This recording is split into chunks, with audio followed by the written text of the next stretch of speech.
Shri Shyam steno classes YouTube channel. यहाँ आपको मिलेगी रेगुलर क्लासेज स्टेनो डिक्टेशन की। स्टूडेंट्स चैनल को बेल आइकन को दबाएं ताकि आपको नए वीडियोस की नोटिफिकेशन मिलते रहें और चैनल को सब्सक्राइब भी करें। इस वीडियो के डिस्क्रिप्शन में व्हाट्सएप ग्रुप का लिंक दिया हुआ है, उससे आप हमारे ग्रुप से जुड़ सकते हैं। यदि आप नए स्टूडेंट हैं और स्टेनो कोर्स ज्वाइन करना चाहते हैं तो डिस्क्रिप्शन में दिए गए नंबर पर कॉन्टैक्ट कर सकते हैं। Now ready for dictation in 10 seconds।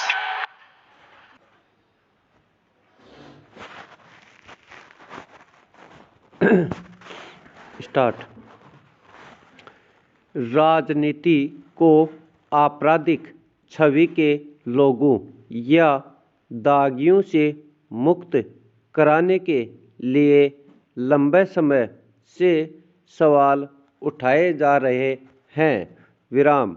इस मसले पर अपनी अध्ययन रिपोर्ट में कई संस्थाएं चुनाव लड़ने और जीतने वाले लोगों की पृष्ठभूमि का विश्लेषण कर बताते रहे हैं कि इस समूची प्रवृत्ति का राजनीति और जनता के हितों पर क्या असर पड़ सकता है। राजनीति के अपराधीकरण की आंच आए दिन न केवल जनप्रतिनिधियों के आचरण पर दिखती रही है, बल्कि आम लोगों के सरोकारों से संबंधित मसलों पर इसका नकारात्मक असर भी सबके सामने रहा है। विराम। अदालतों ने भी अपने स्तर पर ऐसे लोगों पर लगाम लगाने की कोशिश की है। विराम। इसके बावजूद आज भी अमूमन हर विधानसभा और संसद के आम चुनावों के बाद चुने गए जनप्रतिनिधियों की पृष्ठभूमि का अध्ययन और विश्लेषण करने पर निराशा हाथ लगती है। विराम। मसलन हाल ही में संपन्न हुआ बिहार विधानसभा चुनाव देश में चर्चा का विषय रहा, लेकिन परिणामों के बाद न केवल जनप्रतिनिधियों के स्तर पर बल्कि सरकार गठन तक के मामले में जिस तरह अपराध की छाया दिखी वह हैरान करने वाली है। विराम। पैरा। गौरतलब है कि बिहार इलेक्शन वॉच और एसोसिएशन फॉर डेमोक्रेटिक रिफॉर्म्स यानी एडीआर के ताज़ा अध्ययन के मुताबिक कुल 243 सदस्यों वाले बिहार विधानसभा के लिए नए चुने गए विधायकों में से 142 आपराधिक पृष्ठभूमि के हैं। इनमें से 90 यानी 40% पर हत्या के प्रयास, सांप्रदायिक वैमनस्य फैलाने, अपहरण, महिलाओं के खिलाफ अपराध जैसे संगीन मामले दर्ज हैं। विराम। 70 विधायकों पर आरोप तय किए जा चुके हैं। विराम। क्या ऐसी ही तस्वीर के बूते राजनीति को दागियों से मुक्त करने की उम्मीद की जा रही है। ऐसा नहीं है कि इस छवि या पृष्ठभूमि के विधायक किसी एक दल से हैं।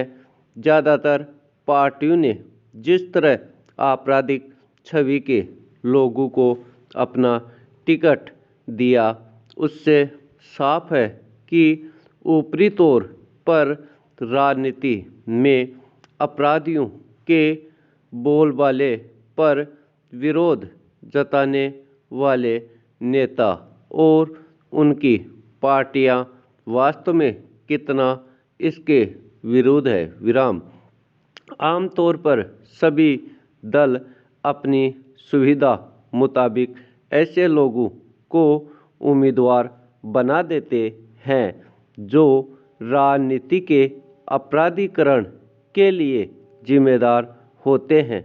फिर ऐसे लोग जब चुनकर विधायिका या सरकार में जगह भी पा जाते हैं तो निश्चित रूप से उनका असर सरकार के कामकाज की शैली से लेकर नीतियों तक पर पड़ता है और जनता लाचार देखती रहती है। विराम पैरा।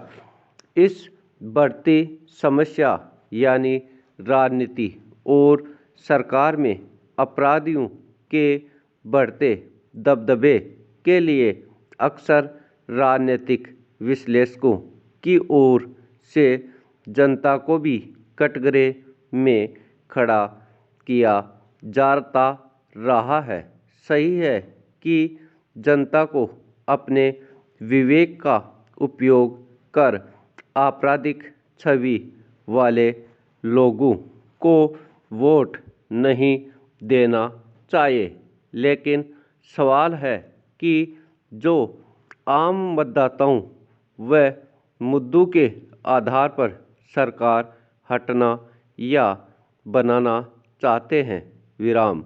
वे उन स्थितियों में क्या करें जब उनके सामने विचारधारा आधारित समर्थन के क्रम में पार्टी के किसी वैसे उम्मीदवार को वोट देना मजबूरी हो जो आपराधिक पृष्ठभूमि का होता है।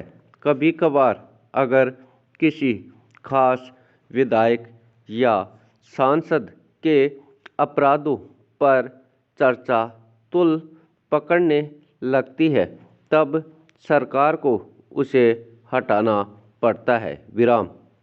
बिहार में नई सरकार के गठन के 3 दिन के भीतर शिक्षा मंत्री का पदभार संभालने के कुछ देर बाद मेवालाल चौधरी का इस्तीफा इसका उदाहरण है।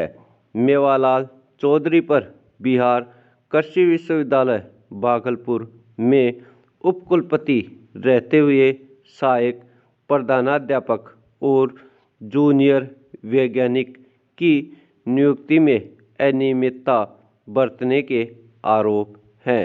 विराम। चुनाव प्रक्रिया को अपराध से मुक्त, स्वच्छ और स्वतंत्र तरीके से संपन्न कराने का क्या हासिल? अगर आपराधिक पृष्ठभूमि के उम्मीदवार चुनकर विधानसभा, लोकसभा या सरकार में पहुंचते रहे। विराम।